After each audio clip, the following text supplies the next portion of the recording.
ஹரி ஓம். அனைவருக்கும் நமஸ்காரம். இன்றைக்கு நாம் பார்க்க இருக்கின்ற வகுப்பு பஜ கோவிந்தம். பஜ கோவிந்தம் அப்படிங்கிற நூல் பகவான் ஆதிசங்கரால் எழுதப்பட்டது. இது ஒரு அருமையான பாடல் முறையில இந்த நூலை வெளியிட்டிருக்கிறார்.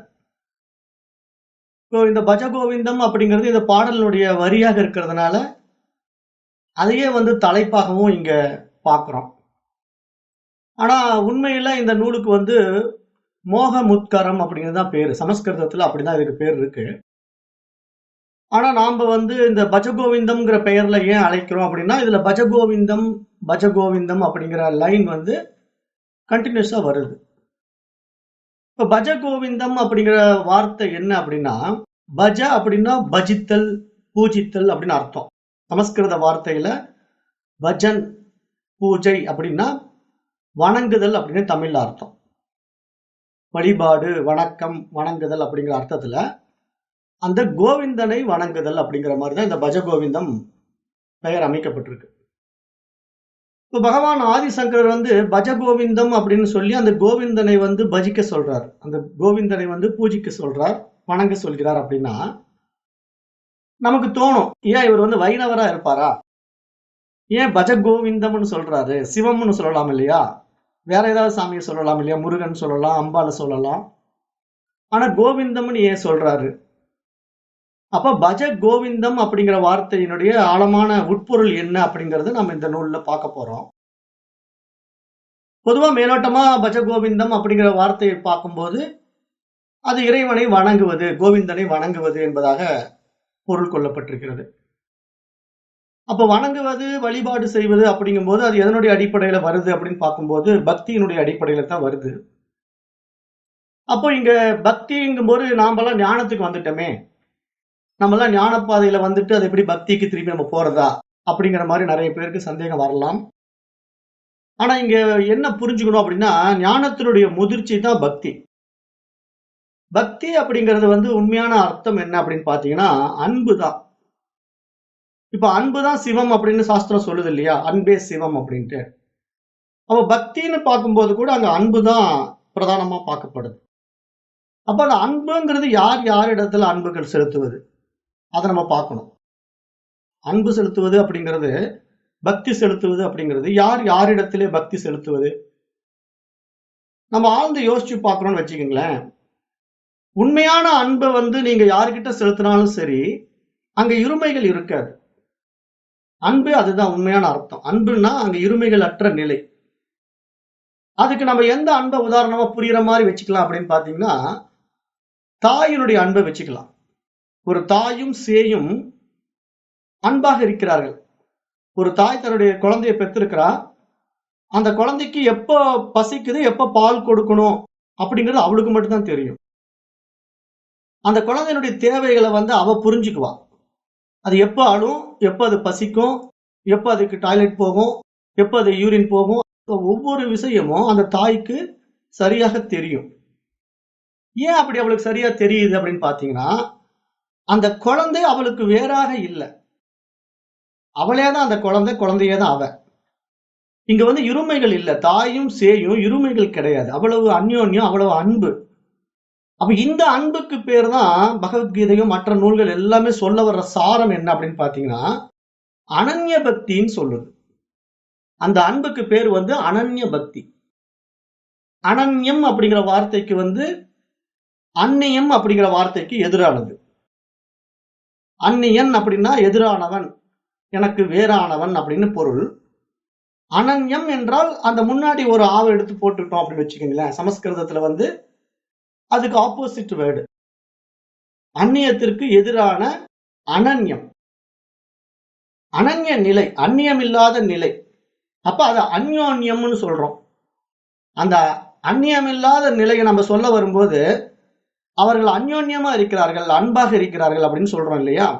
அந்த அனன்ய நிலை, அந்த பக்தி நிலை, அதுதான் ஞானம், அதுதான் இறைவனிடத்துல உண்டாக வேண்டிய விஷயம்.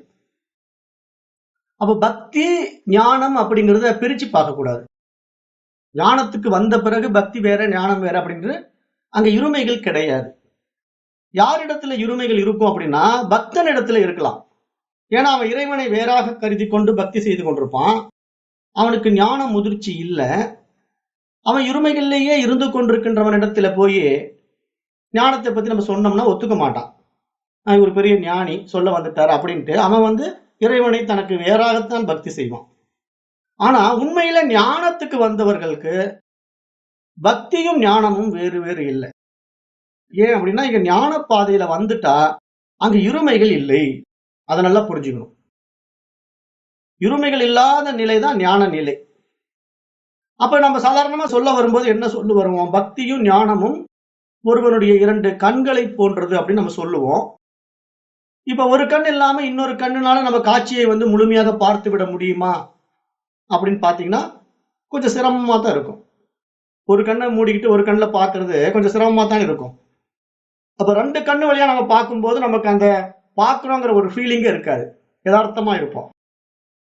ஆனா கண்ணை மூடிக்கிட்டு பார்க்கும்போது நம்ம என்னமோ புதுசா பிராக்டிஸ் பண்ற மாதிரி ஒரு பயிற்சி செய்யற மாதிரி இருக்கும் இல்லையா? அந்த மாதிரி தான் இந்த பக்தியும் ஞானமும் தனித்தனியா இருந்ததுன்னா அந்த மாதிரிதான் ஒரு பிராக்டிஸ் நிலையில இருக்கும். ஏன்னா அது என்னமோ ஒரு புதுசா நம்ம செஞ்சுக்கிட்டு இருக்கிறோம் போல் இருக்கு, பயிற்சி பண்ணி அதை அடையணும் போல் இருக்கு, முயற்சி செய்து அதை அடையணும் போல் இருக்கு அப்படிங்கிற மாதிரி மைண்டு அந்த பிராக்டிஸ் லெவல்லயே நின்றுட்டு இருக்கும். காரணம் என்ன? அந்த புரிதலற்ற தன்மை. அதாவது ஒரு கண் இல்லாம மற்றொரு கண்ணின் மூலமாக மட்டும் காட்சிகளை காண முயற்சி செய்வதுங்கிறது எப்படி இருக்கும்னா 2 கண்கள் வச்சுக்கிட்டு ஒரு கண்ணுல குருடனாய் வாழ விரும்புகின்ற ஒரு விவேகமற்ற ஒருவனின் விளையாட்டை போன்றது அப்படின்னு சொல்லுது சாஸ்திரம். ஒரு கண்ணை மூடிக்கிட்டு ஒரு கண்ணு வழியா வேடிக்கை பார்க்க விரும்புறவனுடைய விளையாட்டுத்தனம் எப்படி இருக்கும்? ஒரு கண்ணனால காட்சியை சரியா பார்க்க முடியாம ஒரு தடுமாற்றத்தோட பார்த்துக்கிட்டு அந்த ஒரு விளையாட்டுத்தனமா அதை செய்ய போய் முழுமையா அவன் பார்க்க வேண்டிய விஷயத்தை பார்க்க முடியாமல் தவற விடுவது போல இங்கு 2 கண்களாகிய ஞானமும் பக்தியும் ஒன்றாக பார்க்காமல் தனித்தனியாக பிரித்து பார்க்கின்ற அந்த பிரிவினை எண்ணம், அந்த பிரிவினை மனப்பான்மை தான் மனிதனை இறைவனிடத்திலிருந்து வெகு தூரம் விலக்கி வைத்து விடுகிறது. அப்ப பக்தி இல்லாம ஞானத்தை மட்டும் அடைய முயற்சிப்பதும் ஞானம் இல்லாம பக்தியை மட்டும் செய்து வருவதும் மிகப்பெரிய ஒரு அறியாமை என்றுதான் கூறப்பட வேண்டும். ஏன்னா இங்க ஞான மார்க்கமும் பக்தி மார்க்கமும் ஒன்றுக்கொன்று பொருத்தம் இல்லாதது என்பதாக பலரும் பலவிதமாக கூறிக்கொண்டிருக்கின்றார்கள். இவ்வாறு கூறுகின்றவர்கள் அறிவிலிகள், அறியாமையில் உள்ளவர்கள் அப்படின்னு சாஸ்திரம் சொல்லுது. ஏன்னா அவர்களுக்கு புரியல, அவர்களுக்கு பக்தியும் புரியல, ஞானமும் புரியல. அப்ப அதனால என்ன பண்ணிட்டாங்க? ஞானத்துக்குள்ள வந்தவுடனே பக்தி தேவையில்லை என்று பேசுகிறார்கள், பக்தியிலே இருக்கின்றவர்கள் ஞானம் தேவையில்லை என்று பேசுகிறார்கள். அப்ப இங்க 2 பேரும் 2 விதமான பிரிவினை எண்ணங்களில் வாழுகின்றவர்களுக்கு அந்த உண்மை புரிய வராது, அந்த உண்மை அனுபவம் ஆகாது. அதுதான் இங்க விஷயம். அப்ப அதை நம்ம இங்க புரிஞ்சுக்கும் போது அவர்கள் கூறுகின்ற அத்தகைய அஞ்ஞான கருத்துக்களுக்கெல்லாம் நம்ம ஆட்சேபனை கூறிக்கொண்டு இருப்பது என்பது நம்மை போன்றவர்களுக்கு மன உளைச்சலை உண்டாக்கும் என்பதினாலே அவைகளை தவிர்த்து விடுவது நல்லது. ஏன்னா அது மாதிரி விஷயங்களை போய் நம்ம ஆர்கியூ பண்ணிட்டு இருக்க கூடாது. அவரவர்களுக்கு அது சௌரியமா இருக்கதா வச்சுக்கிங்கன்னு விட்டுறணும், அவ்வளவுதான். ஆனா நம்மை பொறுத்த வரைக்கும் நாம தெளிவா இருக்கணும். மற்றவர்களை பற்றி நம்ம பிரச்சனை இல்லை. அவரவர்களுக்கு அவர்கள் எண்ணம் சார்ந்த வாழ்க்கை, எண்ணம் சார்ந்த புரிதல், அதுவே சரி என்று அடம் பிடிக்கக்கூடிய மனப்பான்மை, அது அவர்களுடைய சுபாவம். ஆனா நம்முடைய சுபாவம், நம்ம இந்த பாதையில வந்த பிறகு இந்த ஞான மார்க்கம்ங்கிறது என்னன்னா பக்தியும் ஞானமும் வேறு வேறு அல்ல. ஏன்னா அங்க இருமைகள் இல்லாத நிலை தான் இங்க உண்மையான பக்தி, உண்மையான ஞானம். ஏன்னா பக்தியில கூட நம்ம என்ன சொல்றோம் அப்படின்னா பக்தியினுடைய உயர்நிலை அனன்ய பக்தி தான். பக்தின்னு மொட்டையா சொல்லிடக்கூடாது. அனன்ய பக்தி, அந்நியம் இல்லாத பக்தி, இறைவன் வேறு நான் வேறு என்று பிரித்து பார்க்காத பக்தி. அப்ப அந்த பக்தி தான் இங்க அன்பு, அதுதான் இங்க உண்மையான அன்பு.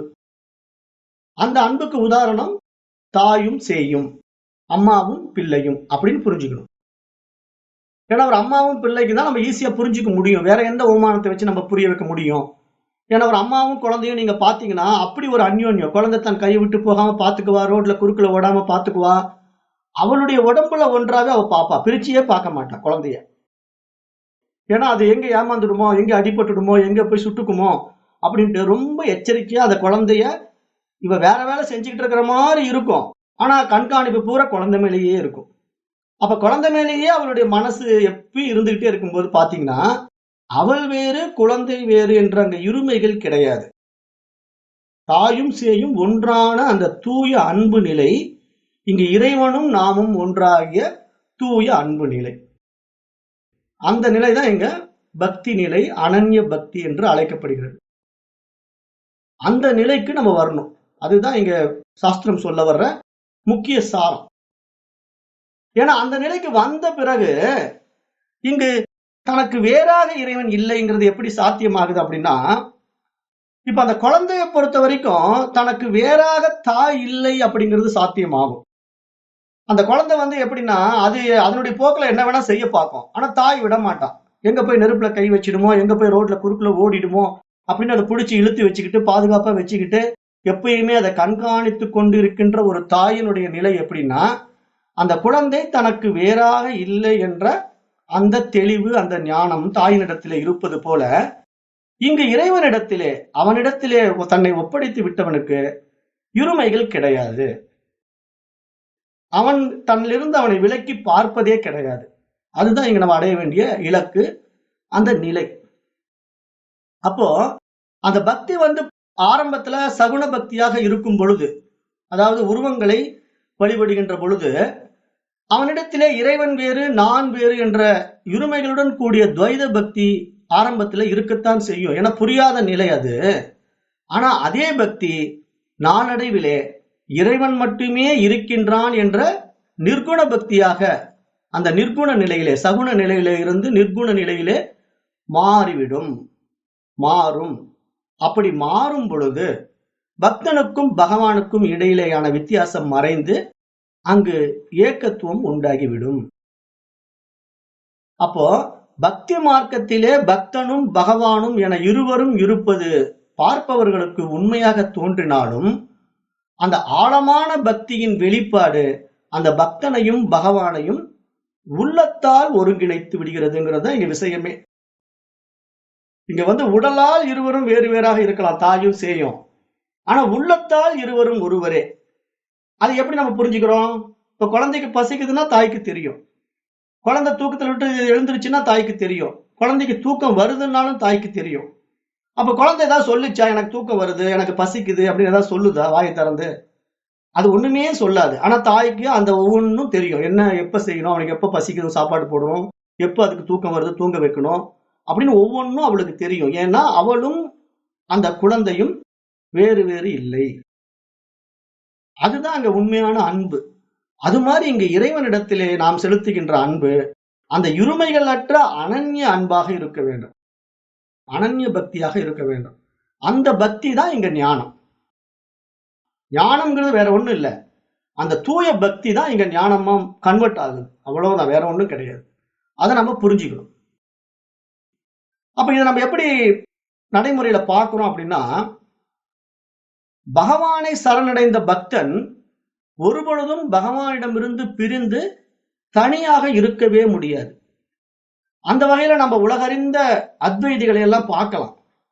இப்ப அந்த மாதிரி அத்வைதிகள்ல சுகர் இருக்கிறாரு, சுகர் மகரிஷி இருக்காரு, மதுசூதன சரஸ்வதி இருக்காரு, சதாசிவ பிரம்மேந்திரன் இருக்காரு.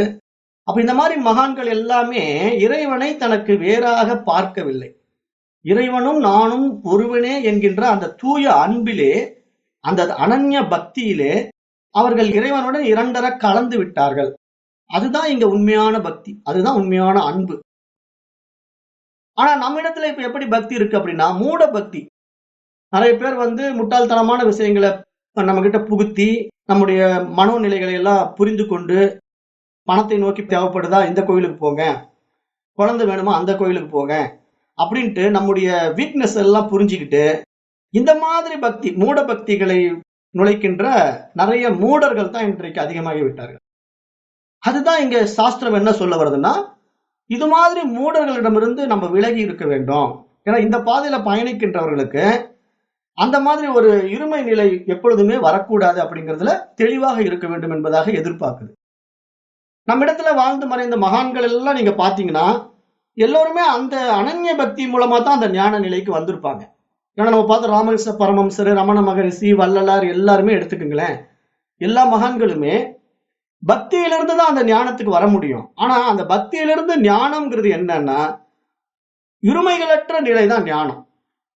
பக்திங்கிறது ஆரம்பத்துல நான் வேறு இறைவன் வேறு என்று தொடங்குவதாக இருந்தாலும் அந்த பக்திங்கிற வார்த்தையினுடைய உண்மை பொருள் அன்பு என்று புரிய வந்தால் அந்த அன்பாக ஒருத்தருக்கு உண்மையிலேயே உள்ளத்தால் இணையும் போது அங்கு இருமைகள் இல்லாமல் தான் போகும் என்பது நிரூபிக்கப்பட்ட உண்மை.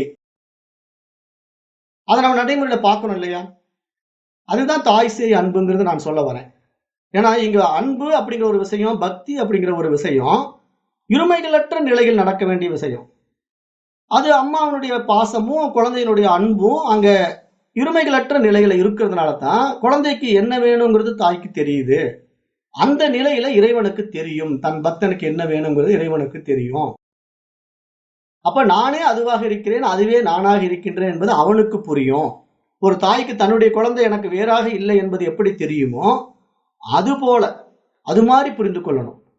அப்ப அது மாதிரி நம்முடைய வாழ்ந்து மறைந்த மகான்கள்ல தாயுமானவர், அருணகிரிநாதர், மணிவாசக பெருமான், எத்தனை பக்திமான்களை நம்ம எடுத்துக்கிட்டாலும் எல்லோருமே இந்த அத்வைத சித்தாந்தத்தை அடிப்படையாக வைத்துக் கொண்டுதான் அந்த உயர்ந்த பக்தியிலே, அனன்ய பக்தியிலே ஆனந்தமாக வாழ்ந்து மறைந்தார்கள்ங்கிறத நம்ம புரிஞ்சுக்கணும். அந்த நிலை நம்மிடத்திலே அனுபவமாக வேண்டும் என்பதுதான் இங்கு நாம் பார்க்கக்கூடிய முக்கிய விஷயமாகவும் இருக்கின்றது. சரி, அப்படி நமக்கு வேறாக ஒன்றும் இல்லை அப்படின்னா யார் யாருக்கு இங்க உபதேசம் செய்யறது அப்படிங்கிற ஒரு கேள்வி நமக்கு வரும். ஏன்னா சர்வம் பிரம்மமயம் அப்படின்னு இருந்தா இங்க உபதேசிக்கிறது யாரு, உபதேசம் பெறுவது யார் அப்படிங்கிற சந்தேகம் எல்லாம் பெரும்பாலானவர்களுக்கு எழுந்திருக்கத்தான் செய்யும். ஆனா இங்க ஞான மார்க்கத்தை உபதேசிப்பவர்கள் பக்தியை குறித்து பேசக்கூடாது என்பது போன்ற ஏற்றி வைக்கப்பட்ட ஏராளமான எண்ணங்களிலே சிக்கிய மனிதர்கள் அவர்களுடைய அறியாமையினாலே அவ்வாறு சொல்லிக் கொண்டிருக்கின்றார்களே தவிர பரம சைத்தன்யத்தை தன்னில் தானாய் தன் உள்ளத்தில் உணர்ந்து கொண்ட உத்தமர்களுக்கு அங்கு இருமைகள் என்பது என்றுமே கிடையாது. என எனக்கு நானே என்னை நெறிப்படுத்திக் கொள்ளுகின்ற நிலை என்பதை ஞானிகள் உணர்ந்திருக்கின்றார்கள்.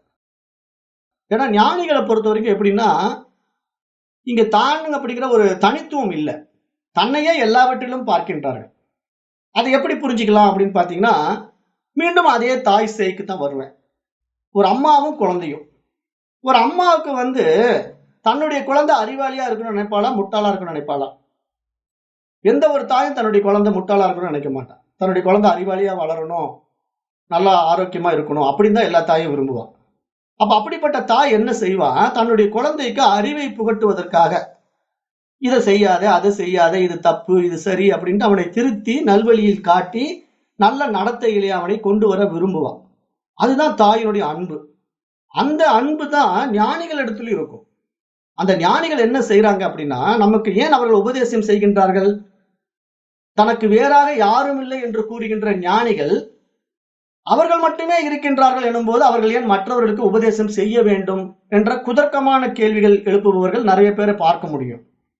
ஆனா அவர்கள் ஏன் அதை செய்கின்றார்கள் என்றால் தன்னை எல்லாவற்றிலும் பார்க்கின்றார்கள். தன்னுடைய அறியாமையை அறிந்து கொண்டது போல அவர்களும் அறிந்து கொள்ள வேண்டும் என்று ஆசைப்படுகின்றார்கள். இதுதான் இங்க விஷயம். அப்ப அந்த நிலைதான் இங்க நடந்துகிட்டு இருக்குது. எல்லா உபதேசங்களும் இங்க எல்லா மகான்களும் இந்த உலகத்துக்கு எத்தனை விஷயங்களை கொடுத்திருக்கிறாங்களோ அத்தனையும் எப்படி வந்ததுன்னா தனக்கு வேறாக அவர்கள் எதையும் பார்ப்பதில்லை, தன்னையே எல்லாவற்றிலும் பார்ப்பதினால தன்னுடைய தெளிவு அவர்களுக்கும் இருக்க வேண்டும் என்பதை அவர்கள் விரும்புகின்றார்கள் என்பதை தான் நாம் இங்க புரிந்து கொள்ள வேண்டிய முக்கிய விஷயமாக பார்க்கப்படுது. அப்படி பார்க்கப்படுவதனால்தான் இத்தனை நூல்கள் வந்தது. இப்ப பஜகோவிந்தம் ஏன் நம்ம படிக்கிறோம், பஜகோவிந்தம் பகவான் ஆதிசங்கர் ஏன் அதை சொல்லணும்? அவருக்கு தெரிஞ்ச ஞானத்தோட அவர் வாழ்ந்துட்டு மறைஞ்சு போக வேண்டியது தானே. அவர் ஏன் உலகத்துக்கு இத்தனை நூல்களை கொடுத்தார் அப்படின்னு நம்ம யோசனை பண்ணி பார்த்தோம்னா அங்கதான் அன்பு தெரியுது. ஏன்னா அங்க இருமைகளற்ற நிலை, தன்னையே எல்லாவற்றிலும் பார்க்கின்றவர்களுக்கு, தனக்கு வேறாக ஒன்றும் இல்லை என்று கருதுபவர்களுக்கு தன்னை போலவே அவர்களும் இருக்க வேண்டும் என்று நினைப்பதில் என்ன தவறு இருக்க முடியும்? அதனால தான் அவர்கள் அதை செய்கின்றார்கள் என்பதாக நாம் புரிந்து கொள்ள வேண்டும். அப்ப இந்த பக்தியில எப்படி இந்த ஞானத்துக்கும் பக்திக்கும் உள்ள வித்தியாசத்தை நம்ம புரிஞ்சுக்கிறது அப்படின்னா, இப்ப ஞான யோகம் அப்படிங்கிறது எப்படின்னா, ஒரு நதியை நம்ம நீந்தி கடப்பது போல. இப்ப ஒரு நதியை நம்ம கடக்கணும் அப்படின்னா, நானே முயற்சி எடுத்து நீந்தி நான் அந்த நதியை கடந்து அந்த பக்கம் போனா கரை சேருவேன் நான். இது ஒரு முறை. அதுவே இன்னொரு முறை இருக்கு. படகுல நான் ஏறி உக்காந்துக்குவேன். படகு என்னை அந்த பக்கம் கரையில கொண்டு போய் விட்டுடும். அது ஈஸி எனக்கு. நானே நீந்தி கடக்கிறத விட நான் படகுல ஏறி உக்காந்துக்கிட்டேன் அப்படின்னா படகு என்னை கொண்டு போய் கரை சேர்த்திடும். அப்ப இந்த ரெண்டையும் கம்பேர் பண்ணி நம்ம எப்படி புரிஞ்சுக்கணும் அப்படின்னா, ஞான மார்க்கம் ஞான யோகம் என்பது நாமே நீந்தி ஆற்றை கடப்பது. பக்தி மார்க்கம் பக்தி யோகம் என்பது படகில் ஏறி அமர்ந்து கொண்டு நதியை கடப்பது. இதுதான் புரிஞ்சுக்க வேண்டிய விஷயம். அப்ப பக்தியில நமக்கு என்ன ஒரு சௌகரியம் இருக்கு அப்படின்னு பாத்தீங்கன்னா, உண்மையான பக்தியை பத்தி நான் பேசிட்டு இருக்கேன். மூட பக்தியை பத்தி இங்க கம்பேரிசனே பண்ணக்கூடாது. இங்க பாடம் நடத்தும் போது என்ன நல்லா புரிஞ்சுக்கணும்னா, பக்தி அப்படின்னா அனன்ய பக்தி, அது மட்டும் தான் புரிஞ்சுக்கணும். அப்ப பக்தி அப்படிங்கும் போது இங்க இறைவனிடத்திலே தன்னை ஒப்புவித்து விடுவது. உண்மையான அன்பு என்னன்னா, ஒரு குழந்தை தன்னுடைய தாயிடத்திலே தன்னை ஒப்படைத்து விட்டது, அவ்வளவுதான். அதுக்கு ஒன்றும் தெரியாது. அது திடீர்னு ரோட்ல குறுக்குல ஓடும், ஆனா தாய் அதை பிடிச்சு இழுத்துக்குவா. அது திடீர்னு நெருப்பத்தோட வரும், தாய் அதை தட்டி விட்டுருவா. அப்ப இது எல்லாம் என்ன நடக்கும்? குழந்தைக்கு ஒண்ணுமே தெரியாது, தாய்க்கு எல்லாம் தெரியும், அவ எல்லாம் பாத்துக்குவா. அப்ப குழந்தை என்ன பண்ணிடுச்சுன்னா, தன்னை அம்மா கிட்ட ஒப்படைச்சிடுச்சு, தானாகவே ஒப்படைத்து விட்டது. ஏன்னா அதுக்கு எந்த ஒரு சுய அறிவும் கிடையாது, அதுக்கு எந்த ஒரு இப்படி செய்யணும் இது இப்படி செய்யணுங்கிற புரிதலும் கிடையாது. அப்ப அது முழுமையா என்ன பண்ணிடுதுன்னா, அம்மாவை நம்பி அம்மா கிட்ட தன்னை ஒப்படைச்சிடுச்சு. அந்த குழந்தை தாயினால் காப்பாற்றப்படுகிறது. இதுதான் நடைமுறை உண்மை. அது மாதிரி இங்க பக்திங்கிற முறையில ஒரு பக்தன் தன்னை முழுமையாக இறைவனிடம் ஒப்படைத்து விடும்போது, சரணாகதி ஆகிவிடும் போது, இங்கே அவன் செய்வதற்கு ஒன்றுமே இல்லை. அவன் ஜாலியா ஏறி படகுல உட்காந்துக்கிட்டா அந்த பக்கம் கரையில கொண்டு போய் விட்டுருவான் படகோட்டி. ஆனா இதை எத்தனை பேர் செய்யறோம்? இதுதான் இங்க விஷயம். ஏன் நாம் இதை செய்ய மாட்டேங்கிறோம் அப்படின்னு பாத்தீங்கன்னா, அந்த மனம் என்ன பண்ணுதுன்னா, நான்ங்கிற அகங்காரத்துல தனக்கு எல்லாம் தெரிந்தது போல ஈகோவை வெளிப்படுத்திக்கிட்டே இருக்கும். இந்த குழந்தை கூட பாத்தீங்கன்னா, சின்ன குழந்தையா முதிர்ச்சி அடையாத நிலையில பாத்தீங்கன்னா அம்மாவுக்கு கட்டுப்படும். அம்மா என்ன சொல்றாலோ கேட்கும், அம்மா கூட ஓடும். இது தெரியாம ஏதாவது தனிப்பட்ட முறை ஏதாவது செய்ய போனாலும் அம்மா பிடிச்சி இழுத்துருவா, காப்பாத்திடுவா. அப்ப இது பெரும்பாலும் எந்த ஒரு பிரச்சனையும் இல்லாம சேஃப்டியாவே அந்த குழந்தை இருந்துட்டு இருக்கும், அம்மா கூடவே இருக்கிற வரைக்கும். அதுவே அந்த குழந்தைக்கு கொஞ்சம் மெச்சூரிட்டி வந்ததுன்னு பாத்தீங்கன்னா, அம்மா கையை உதறோம், நான் பாத்துக்கிறேன் விடு, நானே செஞ்சுக்கிறேன் விடு, எனக்கே தெரியும், நீ என்ன எனக்கு சொல்லணுங்கிறது அப்படின்ற மாதிரி அது என்ன பண்ணும்னா தனியா நிக்க பார்க்கும். அம்மா கிட்ட இருந்து பிரிஞ்சு நானே எல்லாம் செய்கிறேன், எனக்கே தெரியும் அப்படிங்கிற மாதிரி அந்த ஈகோ அதுக்கு டெவலப் ஆக ஆரம்பிக்கும். இப்ப இந்த ஈகோ டெவலப்மெண்ட் எங்க நடக்குது? அம்மாவிடத்துல ஃபர்ஸ்ட் ஆரம்பிக்குது இல்லையா? அதுதான் இறைவன் இடத்துலயும் நடக்கும். ஏன்னா இங்க அந்த டெவலப்மெண்ட் என்ன பண்ணுதுன்னா, எனக்கே எல்லாம் தெரியும், நானே எல்லாம் தெரிஞ்சுக்கிட்டேன், எனக்கு மேல ஒரு எண்ணம் இருக்குது அப்படிங்கிற மாதிரி ஒரு மென்டாலிட்டியா மாறும்போதுதான் மைண்ட் என்ன பண்ணுதுன்னா, கடவுளை ஒரு வேலைக்காரன் மாதிரி பார்க்க ஆரம்பிச்சிடுது. வேணுங்கிறத கொடுக்கணும், நான் போய் கடவுள்கிட்ட வேண்டும்னா அது எனக்கு கொடுக்கணும், நான் அவனுக்கு வேணா லஞ்சம் கொடுத்துட்றேன், நான் என்ன உனக்கு செய்யணும், பூ மாலை வாங்கி போடணுமா, எலுமிச்சம்பழ மாலை வாங்கி போடணுமா, தேங்காய் வாழைப்பழம் கொடுக்கணுமா, சொல்லு கொடுத்துட்றேன், ஆனா நீ எனக்கு இதை செஞ்சு வை அப்படிங்கிற மைண்ட் செட். அப்ப இதெல்லாம் ஒரு புரிதல் இல்லாத நிலை, அதை நம்ம நல்லா புரிஞ்சுக்கணும்.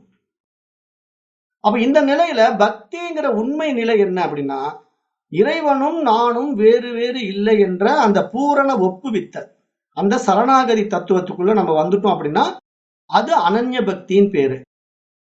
அந்த அனன்ய பக்தி நிலையில பக்தன் செய்வதற்கு ஒன்றும் இல்லை. அங்கு செய்வதெல்லாம் இறைவன் செயல். அவன்கிட்ட ஒப்படைச்சிட்டு இவன் பாட்டு இவன் இருக்க வேண்டியதுதான். இதுதான் இந்த நிலை. இது பக்தியில் எத்தனை பேருக்கு சாத்தியம் அப்படின்னா 99.9% சாத்தியம் இல்லை, யாரும் செய்யறது இல்லை. ஆனா பக்தின்னு சொல்லி கோயிலுக்கு போயிட்டு வந்துட்டு இருப்பாங்க. இந்த புரிதல் இல்லாம ஞானப்பாதையில வராங்க பாத்தீங்களா, அவர்கள் என்ன பண்ணுவாங்கன்னா, இது மாதிரி சாஸ்திரங்கள் எல்லாம் படிச்சுக்குவாங்க, நிறைய படிப்பாங்க, எல்லாம் தெரியும். என்ன பிரயோஜனம்? ஏட்டுச் சுரைக்காய் கறிக்கு உதவாதுங்கிற மாதிரி எவ்வளவு படிச்சிருந்தாலும் அந்த அனுபவம் ஆகல இல்லையா, இறை அனுபவம் நடக்கல. காரணம் என்ன? புரிதல் இல்லாததுனால பாடங்கள் எல்லாம் உள்ள போகுது, நான் தான் அந்த அறிவு, நான் தான் அந்த உணர்வு, நான் தான் அந்த இறைவன், நான் தான் அந்த பிரம்மம் அப்படின்லாம் மனசு எல்லாம் தெரிஞ்சு வச்சிருக்கோம். ஏன்னா அந்த அப்டேட் நடந்திருக்கும் மைண்டுக்கு, நல்ல புரிதல் இருக்கும். ஆனா அனுபவம் ஆகாது. காரணம் என்ன? அங்கேயும் இந்த ஞானம் அவனை இழக்க வைப்பதில்லை. ஏன் இழக்க வைக்க மாட்டேங்குதுன்னா, அந்த ஞானம் ஒரு அகங்காரமாக மாறுது. அந்த இடத்துல கூட அந்த படிப்பு என்ன பண்ணுது அப்படின்னா, பாண்டித்யமாக வெளிப்பட ஆரம்பிச்சிடும். அந்த பாண்டித்யமா வெளிப்படும் போது என்ன நடக்குது அப்படின்னா, எனக்கு இந்த சாஸ்திரம் தெரியும், அந்த சாஸ்திரம் தெரியும், நான் எல்லாமே படிச்சிருக்கிறேன், இவர்கள் யார் எனக்கு சொல்றது, இவங்களுக்கு என்ன அட்வைஸ் பண்றது தகுதி இருக்கு அப்படிங்கிற மாதிரி மைண்ட் பார்க்கும். அப்ப இந்த நிலையில அவன் ஞானம் அடைந்து விட்டான் எப்படி சொல்ல முடியும்? அப்ப படிச்சிருக்காங்கிற அளவு தான் இருக்குது. அது வந்து ஏட்டுச்சுரைக்காய் தான், அனுபவம் ஆகல இல்ல. அந்த நிலையில நிறைய பேர் இருப்பாங்க. அப்ப இந்த நிலையில் இருக்கக்கூடிய மனிதர்களும் நிறைய இருக்கிறார்கள். பக்தி என்ற போர்வையிலே மூட பக்தி செய்கின்றவர்களும் நிறைய இருக்கின்றார்கள். அப்ப இங்க இந்த இரண்டு பிரிவினர்களும் உண்மையில் இறைவனை அனுபவமாக்கவில்லை, இறைவனை அறியவில்லை என்றுதான் இங்க நாம அறிந்து கொள்ள வேண்டிய முக்கிய விஷயமா பார்க்கணும். அப்ப இங்க என்ன நம்ம புரிஞ்சுக்கணும் அப்படின்னா, இந்த ஞானமும் பக்தியும் நமக்கு இரண்டு கண்கள் போன்றது அப்படிங்கறத நம்ம பார்த்தா, இங்க நம்ம எப்படி நம்ம இறைவனை அணுகுறோம் அப்படிங்கறது ரொம்ப முக்கியம். எனக்கு இந்த படிப்பெல்லாம் வராது, இந்த பெரிய பாண்டித்யம் எல்லாம் எனக்கு புரியல, நீங்க நம்ம சமஸ்கிருதத்துல சொல்றீங்க, என்னால அண்டர்ஸ்டாண்ட் பண்ணிக்க முடியல அப்படின்னு சொன்னா, உண்மையான பக்தியில நம்ம என்ன பண்ணணும்? தன்னை இழந்து விட வேண்டும். சரணாகதியில தன்னை இறைவனிடத்துல ஒப்படைத்து விட்டு, எது செய்தாலும் உன்னுடைய செயல்பா, நீ எனக்கு எது கொடுக்குறியோ அது உன்னுடைய பிரசாதம், நீ இன்னைக்கு இதை செய்யறியா அது உன்னுடைய பிரசாதமா நான் ஏத்துக்கிறேன், அது நல்லதா கெட்டதா எனக்கு தெரியாது அப்படிங்கிற அந்த தூய அறிவோட இறைவனிடத்துல தன்னை ஒப்படைச்சுட்டான் அப்படின்னா, அவனுக்கு வருவதும் போவதை பத்தி கவலைப்படாம இருக்கிறது தான் உண்மையான அன்பு. அது சாத்தியமான்னு பார்த்தா நிறைய பேர் செய்யறது இல்லை. அது சாத்தியமானா அதுதான் பக்தி. அதே மாதிரி ஞான பாதையில வந்தவர்களும் இங்க என்ன நடக்கணும்? இந்த மாதிரி பாடத்திட்டங்கள் எல்லாம் படிச்ச பிறகு இங்க நான் ஒருத்தன் இல்லவே இல்லை அப்படின்னு தன்னை முழுவதுமாக இழந்து விட வேண்டும். நான் இங்க எங்க இருக்கிறேன், எனக்கு கொடுத்த இத்தனை ஞானமும் அவனே தான், அவனுடைய அறிவு தான் இங்க என்னிடத்துல பிரகாசித்துக் கொண்டிருக்கிறது. அப்ப அதுவே தன்னை காட்டி கொடுக்குது. அப்ப அதற்கு வேறாக இங்க எதுவுமே இல்லை என்று தன்னை முழுவதுமாக அங்கும் இழந்து விடுகின்றவன் தான் ஞானி. அப்ப அங்க ஞானமும் பக்தியும் ஒன்றுதான் என்பதை புரிந்து கொள்ள வேண்டும். ஆனா அந்த இடத்துல நம்ம அணுகுறோம் பாத்தீங்களா, இறைவனை வந்து நம்ம அணுகிற முறை இருக்கு இல்லையா, அதுதான் நான் முன்ன சொன்ன மாதிரி, ஞானத்துல வந்து நீங்களே நதியை நீந்தி கடக்க வேண்டும், பக்தியில நீங்க நீந்த வேண்டாம், படகுல ஏறி உட்காந்துக்கிட்டீங்கன்னா படகோட்டி கொண்டு போய் அங்க விட்டுருவான். இது எளிமையா இருக்கு. அது மாதிரி பக்தியில ஒரு பூனைக்குட்டி இருக்குன்னு வச்சுக்கோங்களேன். ஒரு பூனைக்குட்டி என்ன பண்ணும்? தன்னை எடுக்கணும் அப்படின்னா தாயோட உதவிக்காக காத்துக்கிட்டு இருக்கும். கொஞ்ச நேரம் பார்க்கும், அம்மா எடுக்கிறாளான்னு பார்க்கும். எடுக்கலன்னா அது என்ன பண்ணும்? அழும். அழுது போய் அம்மாவை சுரண்டும், என்னை எடுங்கும். அப்ப அம்மா என்ன பண்ணுவா? அந்த தாய் பூனை அந்த பூனை குட்டிய தன்னுடைய வாயில கவ்வி தூக்கும். கவ்வி தூக்கி எடுத்துக்கிட்டு போகும். ஏன்னா அது எடுக்க சொல்லுது அப்படின்னு தெரிஞ்சுக்கிட்டு. அப்ப இது பக்தனுடைய நிலை. பக்தன் என்ன பண்ணணும்னா, தன்னை இறைவன் பார்த்து கொள்வான், இறைவன் என்னை காப்பாற்றுவான், அதனால இறைவன் எனக்கு உதவி செய்வான் அப்படின்னு இறைவனை எதிர்பார்த்து கொண்டிருக்கின்ற அந்த நிலையில் இருக்கிறது ஒரு பூனைக்குட்டியை போன்ற நிலை. ஆனா ஞானியனுடைய நிலை அப்படி கிடையாது. அவன் வந்து ஒரு குரங்கு குட்டி போல. குரங்கு குட்டி எப்படி அப்படின்னா, அது தன் தாயினுடைய உதவிக்காக காத்திருக்காது. தாய் வந்து தன்னை வாயில கவ்வி தூக்குவாளா அப்படின்னு எல்லாம் வெயிட் பண்ணாது. இது என்ன பண்ணும்? தானாவே ஓடி போய் தாயை கட்டி பிடிச்சிக்கும். இந்த குரங்கு குட்டி என்ன பண்ணும்? ஓடி போய் தாயை வயிற்றுல கட்டி பிடிச்சிக்கிச்சுன்னா தாயை விடவே விடாது. அப்ப தாய் பாட்டி இந்த மரத்துல இருந்து அந்த மரத்துக்கு தாவும், தாய் குரங்கு. ஆனா இந்த குட்டி குரங்கு தாயிட்ட இருந்து விடுபடாது. ஏன் அப்படின்னா தாயை கெட்டியா பிடிச்சிக்கும்.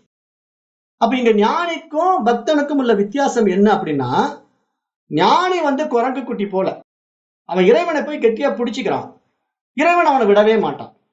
ஆனா பூனைக்குட்டி என்ன பண்ணுதுன்னா, தாய் தன்னை தூக்கணும்னு எதிர்பார்க்குது, அதுக்கு போய் கட்டி பிடிக்க தெரியல. அப்ப அதனால அது என்ன பண்ணுது? வெயிட் பண்ணிக்கிட்டு இருக்கு, என்ன தூக்குன்னு சொல்லிக்கிட்டு இருக்குது, நான் அழுகுது, அடம் பண்ணுது. அப்ப தாய் என்ன பண்றா? பாக்குறா, பொறுமை இழந்துடுறா. சரி ரொம்ப அடம் பண்ணுது, தூக்கிட்டு போலாம் அப்படின்னு சொல்லிட்டு வாயில கவ்வி எடுத்துக்கிட்டு போகும். அப்ப இங்க இந்த புரிதல், பூனைக்குட்டிக்கும் குரங்கு குட்டிக்கும் உள்ள வித்தியாசம் நமக்கு எப்படி புரியுதோ அது மாதிரி பக்திக்கும் ஞானத்துக்கும் உள்ள வித்தியாசத்தை புரிஞ்சுக்கிட்டா போதும். அந்த பிரிவினைகள் போயிடும் சொல்ல வரேன். வேற ஒண்ணு கிடையாது. பிரிவினைகள் நம்ம இடத்துல ஏன் இருக்குன்னா, பக்தி வேறு ஞானம் வேறுங்கிற பிரிவினை இருமைகள்னால் வருவது. அந்த இருமைகள் நம்ம இடத்துல வரக்கூடாது. அதை நல்லா புரிஞ்சுக்கணும். அப்ப ஒரு பக்தன் கடவுளிடம் காட்டுகின்ற அன்பு அவன் என்னை காப்பாற்ற வேண்டும் என்பதாக இருக்கிறது. இதனால் பக்தனிடத்திலே இருமைகள் இருக்கின்றது. அப்ப இறைவனிடத்திலே ஏன் பக்தனுக்கு இருமைகள் இருக்குது அப்படின்னா, இறைவன் தனக்கு வேறாக இருக்கின்றான், அவன் என்னை காப்பாற்ற வேண்டும் என்பதாக பக்தன் எதிர்பார்க்கின்றான். ஆனால் ஞானி கடவுளிடம் காட்டும் அன்பு அவன் இரண்டர கலந்து விடக்கூடியதாக இருக்கின்றது. அதனால அங்க இருமைகள் கிடையாது. அப்போ இறைவன் தனக்கு அந்நியமாக இல்லை என்ற நிலையில் இருக்கும் பக்திக்கு பெயர் தான் இங்கு அனன்ய பக்தி என்று பெயர். அதை நல்லா புரிஞ்சுக்கணும். அப்ப இதைத்தான் நம்ம உண்மையான அன்பு அப்படின்னு புரிஞ்சுக்கணும். இந்த அன்பு தான் ஒரு தாயிற்கும் சேயிற்கும் உள்ள தூய அன்பு. வேற என்ன சொல்ல முடியும்? அந்த தூய அன்புல தாயும் சேயும் பிரிச்சு பார்க்க முடியுமா? அவங்க இடத்துல ஏதாவது வேற்றுமைகள் இருக்க முடியுமா? ஒரு தாயும் சேயும் இது வேறு நான் வேறு நினைக்க முடியுமான்னா அங்க அந்த இருமைகளே இருக்காது. என்னுடைய குழந்தைங்கிற போது அவ அந்த குழந்தையை தனக்கு வேறாக பார்க்கவே மாட்டான். அது மாதிரி இங்க பக்தனும் ஆகட்டும் ஞானி ஆகட்டும் தனக்கு வேறாக இறைவனை பார்க்க கூடாது. அதுதான் இங்க சாஸ்திரம் சொல்ல வர்ற முக்கிய சாரம். அதை நம்ம புரிஞ்சுக்கணும். அததான் இங்க பகவான் ஆதிசங்கரர் பஜகோவிந்தம் மூலமா நமக்கு புரிய வைக்க பார்க்கிறாரு.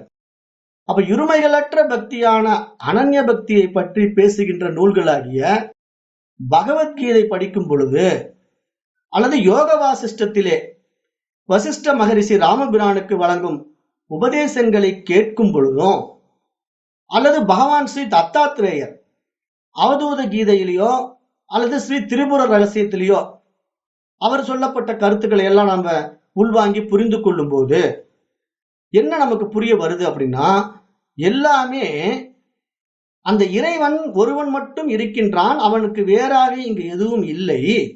ஆனால் அதை அறிந்து கொள்ளக்கூடிய அறிவாற்றல் தான் இங்கு நம்மிடத்திலே வளர வேண்டும் என்பதாக பார்க்கப்படுது. ஏன்னா இங்க வேற யாருக்கு இந்த அறிவை புகட்ட முடியும்? படைக்கப்பட்ட ஜீவராசிகள்ல ஒரு தாவரத்துக்கிட்ட போய் சொன்னா புரிஞ்சுக்குமா? இல்ல ஒரு புழு பூச்சி கிட்ட போய் சொன்னா புரிஞ்சுக்குமா? 5 அறிவுகள் படைத்த ஒரு மிருகத்துக்கிட்ட சொன்னா புரிஞ்சுக்குமான்னா சாத்தியமே இல்லை. அப்ப இது மாதிரி நூல்கள் எல்லாம் யாருக்காக கொடுக்கப்பட்டிருக்கு அப்படின்னு பார்த்தா மனிதர்களாகி நமக்காக கொடுக்கப்பட்டிருக்கு. அப்ப நாம தான் இந்த மாதிரி நூல்கள் எல்லாம் படித்து நம்முடைய அஜ்ஞானங்களை நீக்கிக் கொள்ளணும். நம்ம இடத்துல கூடிய அறியாமைகள் எல்லாம் நீக்கி நாம் அந்த தூய அறிவாகத்தான் இருக்கிறோம் என்பதை நாம் அறியும் பொழுது நம்ம இடத்துல ஆனந்தம் மலர்வதை நாம் அனுபவம் ஆக்க முடியும். ஏன்னா அங்க இறைவனும் நானும் வேறு வேறு இல்லை என்ற நிலையிலே அடையப்படுகின்ற உண்மையான ஆனந்தம் ஒரு எல்லையற்ற ஆனந்தம்.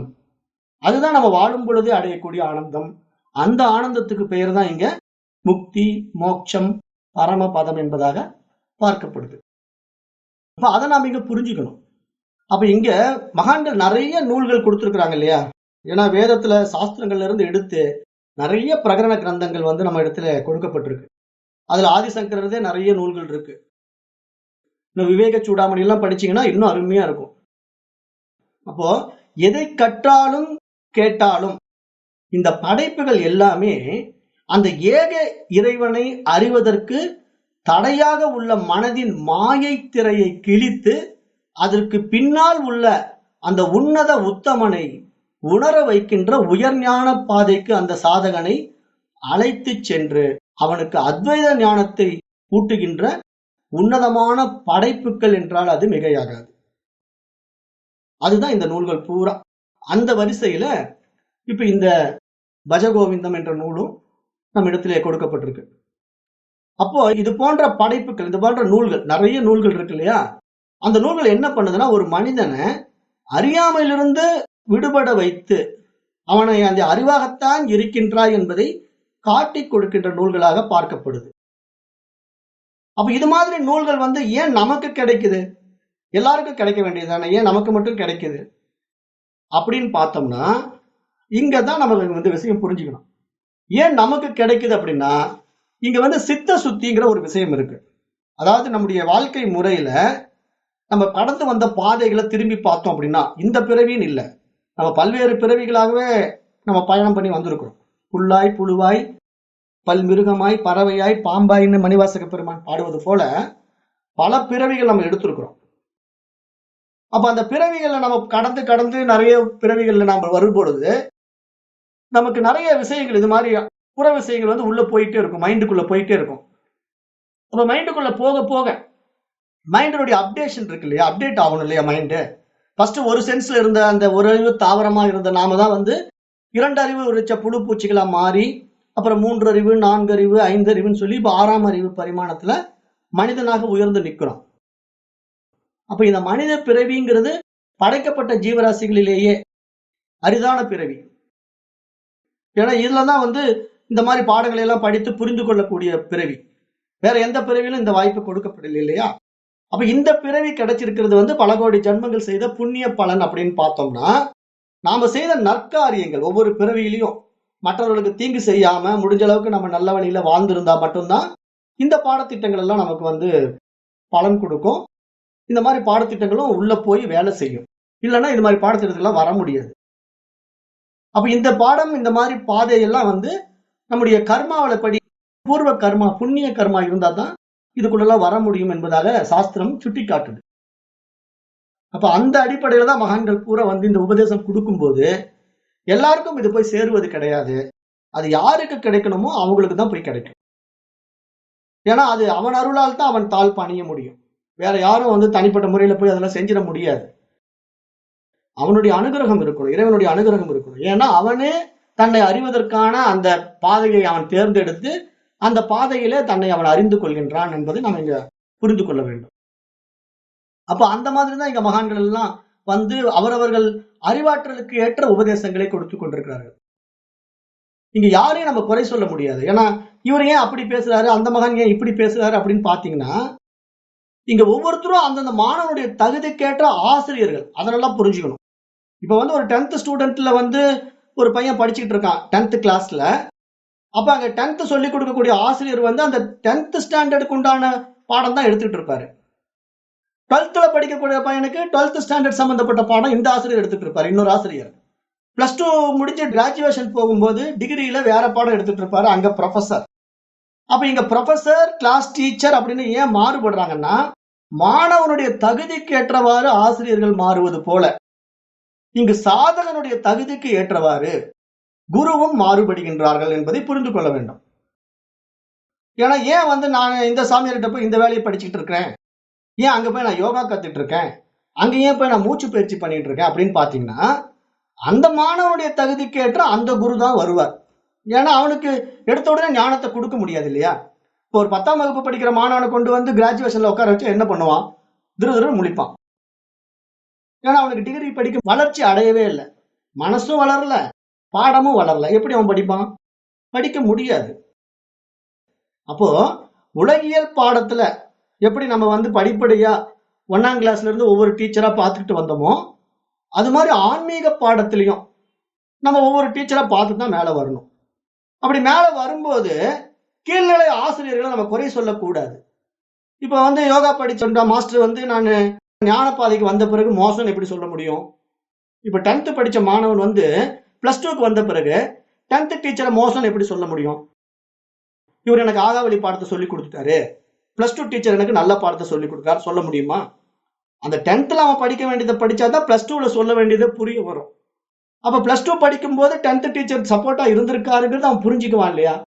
அது மாதிரி இங்க ஆன்மீக பாதையிலையும் நம்ம ஒவ்வொரு குருமார்களை அணுகும் போது நமக்கு புரிய வருகின்ற விஷயங்கள் எப்படி இருக்கும் அப்படின்னா, நம்ம ஏற்கனவே தெரிந்து கொண்ட குருவனுடைய சப்போர்ட்ல தான் இது புரிந்து கொள்ளவே முடியும், இல்லைன்னா புரிந்து கொள்ள முடியாது. அப்ப அந்த அடிப்படை உண்மையை நாம இங்க நல்லா அறிந்து கொண்டு பயணிக்க வேண்டும். அதுதான் ரொம்ப ரொம்ப முக்கியம். இப்ப நிறைய பேருக்கு இதுவே புரியறது இல்லை. எடுத்த உடனே இந்த குரு கிட்ட நம்ம போகணுமா, அங்க போய் படிச்சா போதாதா அப்படிங்கிற மைண்ட் செட். அப்ப இதெல்லாம் வந்து புரிதல் இல்லாத வாழ்க்கை. அவர்களுக்கு தன்னை பற்றியும் தெரிந்து கொள்ள முடியல, தனக்கு கற்றுக் கொடுக்கின்ற ஆசிரியர்களை பற்றியும் புரிதல் இல்லை. அப்ப எப்படி அவங்க வந்து பயனடைய முடியும்? பயனடைய முடியாது. ஆசிரியர்களை குறை சொல்கின்ற மாணவன் வந்து அந்த கல்வியில முதல் மாணவனாக வரவே முடியாது. ஏன்னா ஆசிரியர்கள் பொறுத்த வரைக்கும் எல்லா மாணவனும் முதல் மாணவனா வரணும் அப்படின்னு தான் எதிர்பார்ப்பாங்க. எந்த ஆசிரியருக்கும் இந்த பையன் 0 ரேங்க் வாங்கணும், வந்து வீணா போகணும் அப்படின்னு நினைக்க மாட்டார். எல்லா மாணவனும் முதல் மாணவனா வரணும், முதல் மதிப்பெண் பெறணும் அப்படின்னு தான் ஆசைப்படுவாங்க. அதுதான் இங்க ஆன்மீகத்திலேயும் குருமார்கள் அப்படித்தான் ஆசைப்படுகிறார்கள். அதனாலதான் இத்தனை ஞானிகள் வந்து இத்தனை நூல்கள் நமக்கு கொடுத்திருக்கிறார்கள்ங்கிறதையும் புரிஞ்சுக்குங்க. அப்ப இங்க இந்த பஜகோவிந்தத்துல பகவான் ஆதிசங்கரர் அந்த கோவிந்தனை பஜி, அந்த கோவிந்தனை வணங்கு, அந்த கோவிந்தனை வழிபடு அப்படின்னு ஏன் சொல்றாருன்னா, இங்க வழிபட வேண்டிய பொருள் தனக்கு வேறாக இருக்கின்றதா அப்படின்னு ஒரு கேள்வி நமக்கு எழுந்திருக்குது இல்லையா? ஏன்னா நம்ம ஞானப்பாதையில வந்துட்டோம். ஞானப்பாதையில வந்தவர்களுக்கு என்னத்தை போய் இன்னும் பஜிக்கிறதுக்கு இருக்கு, என்னத்தை போய் இன்னும் பூஜிக்கிறதுக்கு இருக்கு. நானே இறைவன் இல்லையா? நானே இறைவன் அப்படிங்கும் போது நான் போய் யாரை பூஜிக்கணும் அப்படிங்கிற ஒரு மனப்பான்மை நிறைய பேருக்கு இருக்கு. இங்க என்ன புரிஞ்சுக்கணும் அப்படின்னா, இங்க அகம் பிரம்மாஸ்மி அப்படிங்கிற ஒரு விஷயம் படிக்கிறோம் இல்லையா? இந்த சாஸ்திரத்துல நானே இறைவன் அப்படிங்கறத படிக்கிறோம் இல்லையா?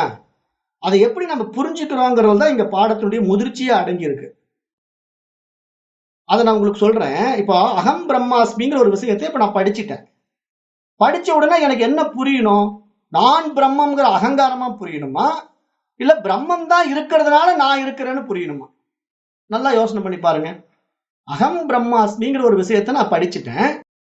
அப்ப எல்லாம் இறைவனே, சர்வம் பிரம்மமயம் அப்படின்னா அந்த இறைவனுக்கு வேறாக நானும் இல்லை அப்படிங்கிற புரிதல் எனக்கு வரணும். அதை விட்டுட்டு அகம் பிரம்மாஸ்மின்னு படிச்ச பிறகு நானே இறைவன் அப்படிங்கிற மாதிரி வந்தா அங்க என்ன ஆகும்? அப்பயும் ஈகோ தான் அங்க ஆடும், அங்கேயும் அகங்காரம் தான் அங்க ஆடும். அங்க என்ன நடக்குதுன்னா, நானே இறைவன் அப்படின்னு ஒரு ஈகோ வந்துருச்சுன்னு வச்சுக்கோங்களேன், அப்புறம் என்ன நடக்கும்? காவி வேட்டி கட்ட வேண்டியதுதான், உடம்பு பூரா தங்க நகை போட வேண்டியதுதான், கிரீடம் வச்சுக்க வேண்டியதுதான், கையில ஒரு சூலாயத்தை மாட்டிக்க வேண்டியதுதான், அப்படியே சிவபெருமான் மாதிரி வேஷம் போட்டுக்கிட்டு சிவம் மாதிரி உட்காந்துக்க வேண்டியதுதான். அதைத்தானே நிறைய பேர் செய்யறாங்க. இப்ப அகம் பிரம்மாஸ்மிங்கிறதுல நிறைய கூட்டத்தை நீங்க பார்க்கலாம். என்ன பண்ணும்னா, சிவனுடைய புலித்தோல் எடுத்து போட்டுக்கும், அப்புறம் கையில ஒரு சூலாயத்தை எடுத்துக்கும், கிரீடம் மாட்டிக்கும், உடம்பு பூரா நகம் மாட்டிக்கும், நான் பிரம்மம் அப்படின்னு உட்காந்துக்கும் ஒரு சேர்ல, அது தங்க சிம்மாசனத்திலேயே உட்காந்துக்கும். அப்ப என்ன நடக்கும்? அகம் பிரம்மாஸ்மினா என்ன புரிதல் அங்க இருக்கு? நானே பிரம்மம் அகங்காரம் தான் அங்க புரிக்கப்பட்டிருக்கு. எல்லாம் இறை அம்சம், எல்லாம் இறைமயம். அப்ப நானும் அந்த இறைவன் தான், இறைவனுக்கு வேறாக நான் இல்லை. அப்ப நான் யார்? அந்த இறைவனில் ஒரு அங்கம். ஏன்னா இறைவன் மட்டும்தான் இருக்கின்றான், இறைவனுக்கு வேறாக இங்க எதுவுமே இல்லை. அப்ப நானும் பிரம்மம் அப்படிங்கிற புரிதல் வரணும். மாத்தி புரிஞ்சுக்கிட்டா நம்ம நியூஸ்ல பாக்குற விஷயங்கள் எல்லாம் பார்க்கலாம். இப்படி ஒரு சாமியார் வந்துருவாரு, அப்புறம் ஒரு அம்மா என்ன பண்ணும், தானே சாமியார் மாதிரி ட்ரெஸ் போட்டுக்கும், அப்புறம் அம்பாள் மாதிரி உட்காந்துக்கும், எல்லாரும் காலில் விழுந்து கும்பிட்டு இருப்பாங்க. அப்ப இதுக்கா இங்க அகம் பிரம்மாஸ்மி சொல்லப்பட்டிருக்கு? அப்ப நல்லா புரிஞ்சுக்கணும், இங்க பக்தனும் ஞானியும் ஒன்றுதான். என்ன வித்தியாசம்னா புரிதல்ல தான் வித்தியாசம். பக்தன் இறைவனிடத்திலே தன்னை ஒப்புவிக்காமல் எதிர்பார்க்கின்றான், இறைவன் என்னை காப்பாத்துவான், இறைவன் என்னை பார்த்துக்குவான் அப்படின்ட்டு ஒரு பூனைக்குட்டி போல எதிர்பார்த்து கொண்டிருப்பது பக்தனுடைய அஞ்ஞான நிலை, அறியாமை நிலை. அதனால் அவனிடத்திலே அங்கே இருமைகள் இருக்கின்றது. ஆனா ஞானி ஒரு குரங்கு குட்டியை போல இறைவனை கெட்டியாக பிடித்துக் கொள்கிறான். உன்னை விட்டா எனக்கு யாரும் இல்லை, நீயே எல்லாமா இருக்கிற, உன்னில் நான் என்னில் நீ, அவ்வளவுதான். அப்படியே பிடிச்சுக்கிட்டா அந்த குரங்கு குட்டியிலிருந்து இந்த குரங்கு குட்டி என்னைக்குமே கீழே விழவே விழாது. இது எவ்வளவு தூரம் தாவினாலும் அந்த குட்டி கீழே விழவே விழாது. அப்ப அந்த மாதிரி நிலைக்கு ஞானிகள் வருகிறார்கள். அவர்கள் தான் உண்மையான ஞானிகள். அதை விட்டுட்டு சும்மா நானே பிரம்மம் அப்படின்ட்டு ஊரை ஏமாத்திக்கிட்டு தெரியறதில்ல இங்க. அதனால ஞான பாதையில வர்றவங்களும் நிறைய பேர் சறுக்குறாங்க. ஏன்னா அவர்களுடைய பாதை என்ன அப்படின்னா ஏட்டு சுரைக்காய் அளவுல நின்று போயிடும். படிச்ச பாடம் எப்படி தெரியும் அப்படின்னா, எனக்கு எல்லாம் தெரியுங்கிற அகங்காரமா மாறி நானே பிரம்மமா நின்றுட்டு மற்றவர்களெல்லாம் துச்சமா பார்க்குற மாதிரி மாறிடும். அந்த நிலை ஞான நிலை கிடையாது. அது இருக்கிறதுலயே மோசமான நிலை. அப்ப அதை நம்ம நல்லா இங்க புரிஞ்சுக்கிட்டு இந்த மாதிரி பாதைகளை நம்ம பயணம் பண்ணணும். அப்ப இந்த பாடம் இப்ப பஜ கோவிந்தம் அப்படிங்கிறது கோவிந்தனை பஜிப்பதை பற்றி பகவான் ஆதிசங்கரர் சொல்ல வர்ற ஒரு முக்கிய பாடமாக பார்க்கிறோம். இப்ப இன்றைக்கு நான் பெரும்பாலும் இதை அறிமுக உரையத்தான் முடிப்பேன். ஏன்னா சப்ஜெக்டுக்குள்ள போக முடியாது, டைம் இருக்காது. அப்ப அதனால பகவான் ஆதிசங்கரர் சின்ன வயசுலயே தன்னுடைய பிரம்மச்சரிய நிலையிலேயே ஆசிரமத்திலேயே சன்னியாசியா மாறிடுறாரு. காரணம் என்னன்னா, அவருக்கு திருமணம் போன்ற ஆசைகள் எல்லாம் கிடையாது. அதனால அவர் தன்னுடைய இந்த மாதிரி நூல்களை எல்லாம் நிறைய மக்களுக்கு கொடுக்கணும், தான் பெற்ற இன்பம் பெருகை வையகம் அப்படின்ட்டு தான் அடைந்த அந்த ஆனந்த நிலைய இந்த உலகத்துக்கு தன்னுடைய 32 வயசுக்குள்ளேயே கொடுத்துட்டாரு. நிறைய விஷயங்களை அந்த 32 வயசுக்குள்ளேயே கொடுத்துட்டு நிறைய இடங்கள்ல தன்னுடைய ஆசிரமங்களை அமைச்சிட்டு நிறைய சிஷ்யர்களை உருவாக்கிட்டு தன்னுடைய வேலையை முடிச்சுட்டு போயிட்டாரு. இப்ப அப்படிப்பட்ட மகா ஞானி நம்முடைய சனாதன தர்மத்தை இந்த உலகுக்கு எடுத்துக்காட்டி இந்த உலகத்துல பாரத தேசத்துல பல பகுதிகளிலே மடங்களை ஸ்தாபித்து நம்முடைய சனாதன தர்மத்தினுடைய பொறுப்புகளை மற்ற சன்னியாசிகளிடத்திலும் ஒப்படைத்து விட்டு மறைந்தார். அப்ப அப்படிப்பட்ட மகானுடைய அந்த பஜகோவிந்தம்ங்கிற திவ்ய காவியத்தை இங்க நம்ம படிக்க போறோம் என்பது நமக்கு ஒரு மிகப்பெரிய ஒரு ஆனந்த விஷயமா தான் பார்க்கப்படுது. அப்ப நம்முடைய வாழ்விலே தவறான நோக்கம் நம்மை எங்கு கொண்டு செல்லும், சரியான நோக்கம் நம்மை எப்படி வாழ வைக்கும், அத்தகைய வாழ்க்கை என்பது என்ன, அவ்வாறு வாழும் முறை என்பது யாது, அதனால் நமக்கு நிகழ்கின்ற பலன்கள் என்னென்ன என எல்லாவற்றையும் எடுத்து வாழ்க்கையினுடைய உண்மை தத்துவங்களை நமக்கு புரிய வைக்கிற மாதிரி எளிமையா அமைக்கப்பட்டிருக்கு. ஏன்னா ஒரு மனிதனுடைய வாழ்க்கை எப்படி வாழ வேண்டும் அப்படிங்கிற மாதிரி இந்த நூல் நமக்கு அமைச்சு கொடுத்திருக்கு. அதுதான் இந்த பஜகோவிந்தம் என்கின்ற ஒரு மிக அருமையான நூல் என்பதாகவும் பார்க்கிறோம். இப்ப இந்த பஜகோவிந்த நூலை பத்தி ஒரு அறிமுகமும் சொல்லிடுறேன். இப்ப பகவான் ஆதிசங்கரர் எழுதிய நூல்ல ரொம்ப சின்ன நூல், இது சிறிய பாடல்கள் பொருந்திய நூல். இந்த நூல்ல கடுகு சிறுத்தாலும் காரம் குறையாதுங்கிற மாதிரி மிக அருமையான விஷயங்களை இந்த ஒவ்வொரு பாடல்களும் உள்ளடக்கியதாக அமைக்கப்பட்டிருக்கிறது. அந்த பாடல்களை படிக்கும் போது அதனுடைய உள்ளார்ந்த அர்த்தத்தை நம்ம புரிஞ்சுக்கிட்டோம் அப்படின்னா நம்முடைய வாழ்க்கையினுடைய உண்மை நிலை நமக்கு புரிய வரும். அதுதான் இந்த நூல்ல அவர் சொல்ல வர்ற மிக முக்கிய சாரம். ஏன்னா மகான்களை பொறுத்த வரைக்கும் எப்படின்னா, சும்மா 2 வரி 4 வரியிலேயே மிகப்பெரிய விஷயத்த சொல்லிட்டு போயிடுவாங்க. அதை நாம தான் படிச்சு புரிஞ்சுக்கிட்ட அளவுக்கு விவேகத்தோட வாழ தெரிஞ்சுக்கணும். ஏன்னா ரொம்ப விழாவாரியெல்லாம் அந்த காலத்துல எழுத மாட்டாங்க. அன்றைக்கெல்லாம் எழுதுற முறையே செயல் முறைகள் தான். இந்த மாதிரி உரைநடை கிடையாது. உரைநடைகள்லாம் இப்பத்தானே வந்தது. அன்றைக்கெல்லாம் உரைநடை அல்ல, எல்லாமே செயல் தான். 4 லைன்ல எழுதுவாரு, 40,000 பக்கம் எழுதலாம் விளக்கம். 4 லைன்ல எழுதின ஒரு விஷயத்துக்கு 40,000 பக்கம் கூட விளக்கம் எழுதலாம்.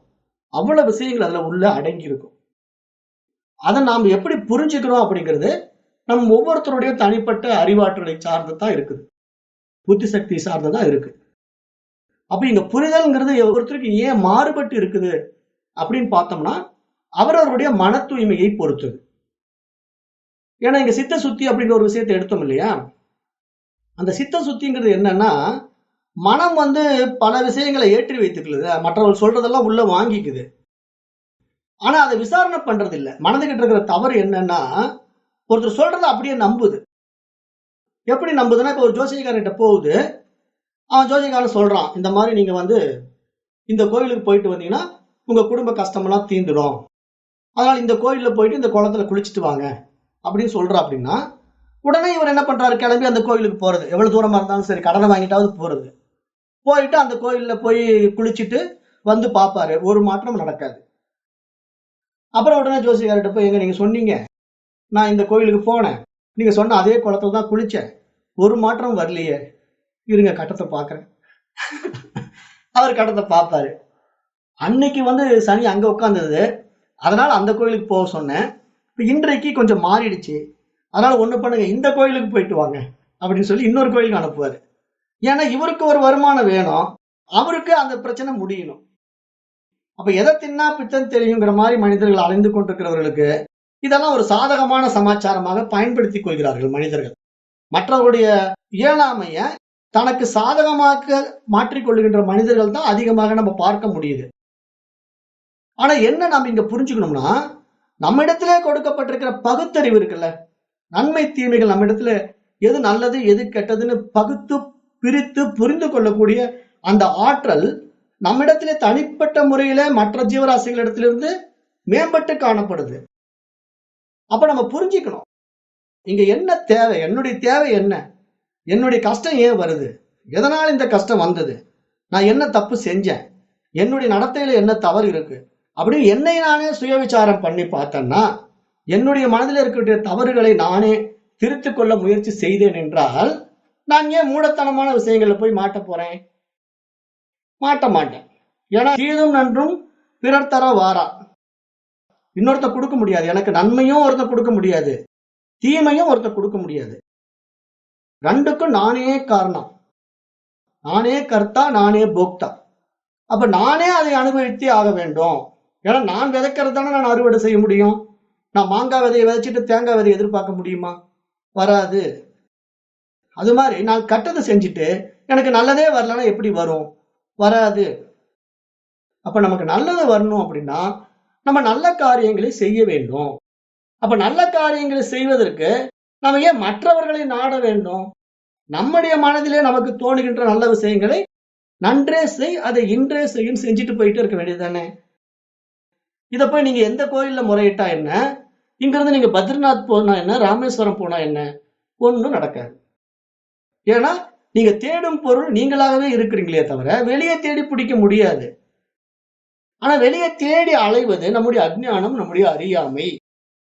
அதை நம்ம நல்லா புரிஞ்சுக்கணும். அந்த புரிதல் நம்ம இடத்துல வந்துட்டாலே நம்ம அறிய வேண்டிய அத்தனை விஷயங்களும் தெளிவா நமக்கு புரிய வரும். அதனாலதான் இங்க மகான்கள் நமக்கு சொல்ல வரும்போது எல்லா விஷயத்தையும் சுருக்கமாவே சொல்லி, அதை நீ உன்னுடைய அறிவாற்றலினால் விசாரித்து தெரிந்து கொள், நான் இதை விளக்கம் கொடுக்க மாட்டேன் அப்படின்ட்டு சிம்பிளா 4 லைன்ல சொல்லிட்டு போயிடுவாங்க. ஏன் 4 லைன்ல சொல்லணும்னா, அதை 40,000 லைனா மாத்துறதுக்கு நாம விசாரம் பண்ணணும். சும்மா எல்லாம் அப்படியே புரிஞ்சிடாது. அப்ப அந்த பாதையில நம்ம பயணம் பண்ணுவதற்குத்தான் இங்க ஆசிரியர்கள் தேவைப்படுகிறார்கள். ஒரு பாடத்தை படிக்கணும்னா ஒரு தனிப்பட்ட முறையில மாணவன் படிச்சா அதை அவனால புரிந்து கொள்ள முடியாது. அப்ப அவனுக்கு புரிய வைப்பதை போல அதை பற்றி தெரிந்த ஒரு ஆசிரியர் அதை அவனுக்கு புரிய வைக்க வேண்டும். அந்த இடத்துலதான் இங்க குரு வரார்.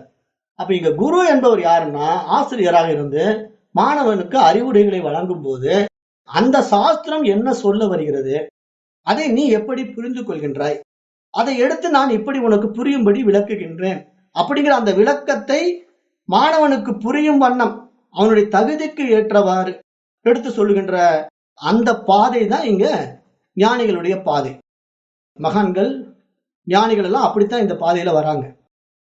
அப்ப அந்த வேலையில தான் பஜகோவிந்தமும் இங்க நமக்கு நிறைய விஷயங்களை சொல்ல போகுது. அதுல என்னென்ன விஷயங்கள் சொல்ல போகுது, ஜீவன் முக்த நிலைனா என்ன, அப்புறம் நம்ம இந்த இகலோக வாழ்க்கையினுடைய நோக்கம் என்ன, எது சத்தியம் எது நித்தியம், அதுல மன அமைதி சாந்தி பெறுவது எப்படி அப்படின்னு அத்தனை விஷயங்களும் பஜகோவிந்தம் மிக அருமையாக நமக்கு விளக்கம் கொடுக்க இருக்கிறது. அப்புறம் இந்த பஜகோவிந்தம் உருவான ஒரு கதையும் இருக்கு. அது எப்படி அப்படின்னு பாத்தீங்கன்னா, இப்ப காசியில பகவான் ஆதிசங்கரர் அந்த கங்கை நதியில நீராடிட்டு அப்படியே தன்னுடைய சீடர்களோட போயிட்டு இருந்தார். இப்படி நடந்து போயிட்டு இருக்கும்போது அந்த கங்கை கரை ஓரத்துல ஒரு முதியவர் என்ன பண்றாருன்னா சமஸ்கிருத இலக்கணத்தை படிச்சுக்கிட்டு இருக்காரு. வயசானவர், அவருக்கு வயசாயிடுச்சு. ஆனாலும் அவர் என்ன பண்றாருன்னா இன்னும் அந்த பாண்டித்யத்தை வெளிப்படுத்துவதற்காக, நான் இன்னும் நல்லா சான்ஸ்கிரிட் பண்டிட்டா இருக்கிறேன், இன்னும் ஃப்ளூயன்சியா நான் சான்ஸ்கிரிட்ல பேசணும், நிறைய பேருக்கு சமஸ்கிருதத்தை கற்றுக் கொடுக்கணும் அப்படின்ட்டு ஒரு சில வார்த்தைகள் அவருக்கு வரலன்னாலும் அந்த வார்த்தையே போட்டு பிடிச்சுக்கிட்டு அதையே மனப்பாடம் பண்ணிட்டு இருக்காரு. அதுல ஒரு பாடம் தான் டுக்ருங் கரணே அப்படிங்கிற ஒரு வார்த்தை. அது சாஸ்திர வியாக்கரணம், இலக்கண விதிகளை பற்றி பேசக்கூடிய ஒரு பகுதி. அதை டுக்ருங் கரணேன்ட்டு இவர் மனப்பாடம் பண்ணிட்டு உட்கார்ந்துருக்காருன்னா இவர் எப்படிப்பட்ட ஒரு மூடனா இருப்பாருன்னு பாக்குறாரு. யாரு? பகவான் ஆதிசங்கரர் பாக்குறாரு. பார்த்துட்டு அந்த பெரியவர் மேல ஒரு பரிதாபப்படுறாரு. ஏன்னா இப்படிப்பட்ட வயசான காலத்துல இந்த ஆள் உட்காந்துக்கிட்டு சமஸ்கிருத இலக்கணத்தை படிச்சுக்கிட்டு டுக்ருங் கரணேன்னு முக்கிட்டு உட்கார்ந்து இருக்கிறாரு. இவர் இனிமேல் என்னத்தை சாதிக்க போறார், இவர் என்ன போய் மக்களுக்கு சொல்லி கொடுத்து புரிய வைக்க போறார் அப்படின்னு பக்கத்துல போயிட்டு, ஏன்பா இந்த வயசான காலத்துல பகவானை நினைச்சுக்கிட்டு ராமா கிருஷ்ணான்னு சொல்லாம இந்த மாதிரி பண்ணிட்டு இருக்கிறீங்க, என்ன காரணம் அப்படின்னு கேட்டா, அவர் சொல்றாரு, என்னுடைய வயிற்று பிழப்புக்காக இந்த இலக்கணத்தை நான் நடத்திட்டு இருக்கிறேன். ஏன்னா இந்த இலக்கண பாடங்களை நான் படிச்சா தானே 4 பேருக்கு சொல்லி கொடுத்து அதுல வர்ற வருமானத்தை வச்சு நான் என்னுடைய வாழ்க்கையை ஓட்ட முடியும். அப்ப நான் சாஸ்திரங்களை கற்றுக்கொண்டு மற்றவர்களுக்கு அதை கற்பித்துக் கொண்டு வாழுகின்ற வாழ்க்கை முறையில லௌகீக தேவைகளை பூர்த்தி செய்வதற்காக நான் இந்த மாதிரி என்னுடைய வாழ்க்கையை வாழ்ந்து கொண்டிருக்கின்றேன்னு அவர் சொல்லும் போது பகவான் ஆதிசங்கரர் சொல்றாரு, இத்தனை வருஷம் இதைத்தானே நீ செஞ்ச, நீ என்னத்தை அடைஞ்ச? இப்ப உனக்கு இவ்வளவு வயசாகி போச்சு, மரணம் நெருங்க போகுது. அப்ப மரணம் நெருங்குகின்ற காலத்துல நீ வந்த நோக்கத்தை புரிஞ்சுக்கிட்டியா? நீ எதுக்காக வந்த, இங்க என்ன சாதிச்ச, என்ன கொண்டு போக போற, எதை நீ கொண்டு வந்த, இது எதையாவது நீ புரிஞ்சுக்கிட்டியா? ஒண்ணுமே புரிஞ்சுக்கல. ஆனா இன்னைக்கும் உட்காந்து டுக்ரன் கரணேன்னு முக்கிட்டு இருக்கியே, இதனுடைய மூலம் என்ன, ஏதாவது உனக்கு புரியுதா அப்படின்னு சொல்லி அந்த வயசானவரை பார்த்து கேள்வி கேட்கிறாரு. அப்பதான் அவருக்கு யோசிக்க ஆரம்பிக்கிறார். சொன்ன மாதிரி நான் என்ன பண்ணிட்டேன், இவ்வளவு வயசாகி நான் ஒண்ணுமே சாதிக்கலையே, பணத்திலையும் பணக்காரனாக முடியல, படிப்பிலையும் பெரும் பாண்டித்யம் அடைய முடியல, ஞானத்தையும் ஒன்னும் தெரிஞ்சுக்க முடியல. அப்ப நான் என்ன வந்த வேலையை முடிக்காமையே போறேன். ஆனா வயசு எனக்கு 70-80 ஆச்சு, என்ன பிரயோஜனம்? சாக போறேன் கொஞ்ச நாள்ல, என்ன 100 ஆண்டா வாழ போறேன்? வயசு இப்ப 70-80ன்னா ஒரு மனிதனுடைய 100 ஆண்டு ஆயுட்காலம் தான் அதிகபட்ச ஆயுட்காலம். அப்ப இன்னும் மிஞ்சி இருந்தா ஒரு 10-20 வருஷம் இருப்பேன், அதுக்கப்புறம் இருக்க மாட்டேன். அப்ப நான் என்னத்தை சாதிச்சேன், என்னத்தை கொண்டு போனேன், என்னத்தை கொண்டு போக போறேன்? அவனுக்கு புரிய வருது. அப்ப அவனுக்கு அதை புரிய வைக்கிறதுக்காக பகவான் ஆதிசங்கரர் இந்த மாதிரி உனக்கு கொடுக்கப்பட்ட பொற்காலத்தை இப்படி நீ வீணடிக்கிறியே, உனக்கு நான் சில விஷயங்களை புரிய வைக்கிறேன் அப்படின்னு சொல்லி அவர் பாடிய அந்த நிலையில் உண்டான பாடல் தான் இந்த பஜகோவிந்தம். அப்ப இப்படிப்பட்ட ஒரு பாண்டித்யம் உள்ள ஒரு பண்டிதனை திருத்துவதற்காக, அவனுடைய வாழ்க்கையினுடைய நோக்கத்தை புரிய வைப்பதற்காக, உண்மையான வாழ்க்கை தத்துவத்தை ஒவ்வொருவரும் அறிந்து கொள்ள வேண்டும் என்பதற்காக பகவான் ஆதிசங்கரால் அருளப்பட்ட அருமையான பாடல்கள் இந்த பஜகோவிந்தம் என்பதாக பார்க்கப்படுது. இது ஒரு உலக பிரசித்தி பெற்ற காவியமாக பார்க்கப்படுது. காரணம் என்னன்னா, இது எல்லா மகான்களும் பேசாம இருக்க மாட்டாங்க. இதை பற்றிய பாடல்கள் கூட MS சுப்புலட்சுமி பாடியிருக்கிறார்கள். ஏன்னா ஓரளவுக்கு சமஸ்கிருதம் தெரிந்த பாண்டித்யம் உள்ள புலவர்கள் இந்த பாட்டை விரும்பி கேட்பாங்க. பாண்டித்யம்னா அந்த சமஸ்கிருதம் தெரிஞ்சுதான் கேட்கணுங்கிறது இல்ல. அந்த காலத்துல இந்த மொழி பேதம் எல்லாம் இல்லையா? அப்போ இந்த பாட்டை கேட்டாலே மனதுக்கு ஒரு ரம்மியமா ஒரு சந்தோஷத்தை கொடுக்கக்கூடிய நிலையில இருந்ததுனால அன்றைய வயதானவர்கள் எல்லாம் இந்த பஜகோவிந்தத்தை கேட்பாங்க. பட் இன்றைய காலம் மாறிவிட்டதுனால மொழி காழ்ப்புணர்ச்சி வந்துருச்சு இல்லையா? நமக்கு தான் மொழி விரோத மனப்பான்மையை உண்டாக்கிட்டாங்க, பாடத்திட்டத்திலே உண்டாக்கிட்டாங்க. அதனால என்ன நடக்குது, நான் தமிழை மட்டும்தான் படிப்பேன், சமஸ்கிருதம் எனக்கு ஆகாது, கோயில்ல பூஜை பண்றதா இருந்தா தமிழ்ல மட்டும்தான் பூஜை பண்ணுவேன், சமஸ்கிருதத்துல பூஜை பண்ண மாட்டேன் அப்படிங்கிற அளவுக்கு இன்னைக்கு பிரச்சனைகள் போயிட்டு இருக்கு. அப்ப இதெல்லாம் என்னன்னா கல்வி முறையில் ஏற்பட்ட களங்கம். ஆனா அன்றைய காலகட்டம் அப்படி இல்லை. மொழியில எந்த பிரச்சனையும் இல்லை. தெலுங்குல ஒரு பாட்டு கேட்டாலும் ஆனந்தமா இருக்கும், கன்னடத்துல ஒரு பாட்டு கேட்டாலும் ஆனந்தமா இருக்கும், சமஸ்கிருதத்துல ஒரு பாட்டு கேட்டாலும் ஆனந்தமா இருக்கும். பாட்டே புரியாது, மொழியே தெரிய வேண்டியதில்லை, கேட்டாலே ரம்மியமா இருக்கும். காரணம் என்ன? மனதிலே இருமைகள் இல்லை, அங்க அன்பு மட்டும் இருந்தது, அங்க ஆனந்தம் நிகழ்ந்தது. இன்னைக்கு அப்படி இல்லை, எல்லாருடைய மனசுல இருமைகள் இருக்கு, எல்லாம் பிரிச்சுக்கிட்டோம். நீ வேற நான் வேற, அவன் வேற இவன் வேற, அவன் அந்த ஜாதி நான் இந்த ஜாதி, அவன் அந்த மொழி நான் இந்த மொழி அப்படின்னு பிரிவினைகள் அதிகமாக்கப்பட்டதுனால இன்றைக்கு எதுவுமே புரிய மாட்டேங்குது, எதுவுமே ரம்மியமா இருக்க மாட்டேங்குது, எதுலையுமே ஆனந்தம் கிடைக்க மாட்டேங்குது. அப்ப இங்க பிரச்சனை யாருக்கிட்ட அப்படின்னா நம்ம கிட்ட தான் பிரச்சனை இருக்கு. அப்ப நம்முடைய பிரச்சனைகளை நாம் தீர்த்து கொள்ள வேண்டும் என்றால் அதற்கு மகான்கள் காட்டிய வழியைத்தான் நாம் பின்பற்றி ஆக வேண்டும். அந்த வகையில இங்க பஜகோவிந்தத்திலே நம்முடைய வாழ்க்கையினுடைய உண்மை தத்துவத்தை, யதார்த்தத்தை பகவான் ஆதிசங்கரர் பேசப் போகின்றார். அந்த பாடல்களை நாளைய வகுப்பிலிருந்து நம்ம பார்க்கலாம். 31 பாடல்கள் இருக்கு. அந்த 31 பாடல்கள்ல 12 பாடல்கள் நேரடியாக பகவான் ஆதிசங்கரால் எழுதப்பட்டது. அதற்கு பின்னாடி மற்ற பாடல்கள் எல்லாம் அவருடைய சிஷ்யர்களால் நமக்கு கொடுக்கப்பட்டது. ஆக இந்த 31 பாடல்களையும் தொகுத்து ஒரு அருமையான சமஸ்கிருத பாடல்கள் முறையில பஜகோவிந்தம் இங்கு வருது. இது மோக முக்தரம் என்று அழைக்கப்படுகிறது. மோக முக்தரம்னா என்ன அர்த்தம்னா, மோகத்துக்கு, ஆசைக்கு சம்மட்டி அடி, ஆசைக்கு ஒரு அடி கொடுக்கிற மாதிரி இருக்கும் இந்த பாடல். மோக முத்கரா அப்படின்னு சமஸ்கிருத வார்த்தை. ஆசைக்கு அடி கொடுத்தா அந்த ஆசை அடங்கும். அப்போ ஆசை அடங்குனா அங்கு அன்பு வெளிப்படும், ஆனந்தம் வெளிப்படும், அங்க அமைதி நிலவும். அதுக்கு என்ன வழிங்கிறது இந்த பஜகோவிந்தம் நமக்கு புரிய வைக்க போகுது. அது நாளைய பாடத்துல தொடங்கலாம். பஜகோவிந்தம் பாடல் நாளையிலிருந்து ஒவ்வொரு பாடலா பார்க்கலாம். இன்றைக்கு இந்த அறிமுக உரையோட வகுப்பை நிறைவு செய்கின்றேன். நன்றி. ஓம் தத் சத்.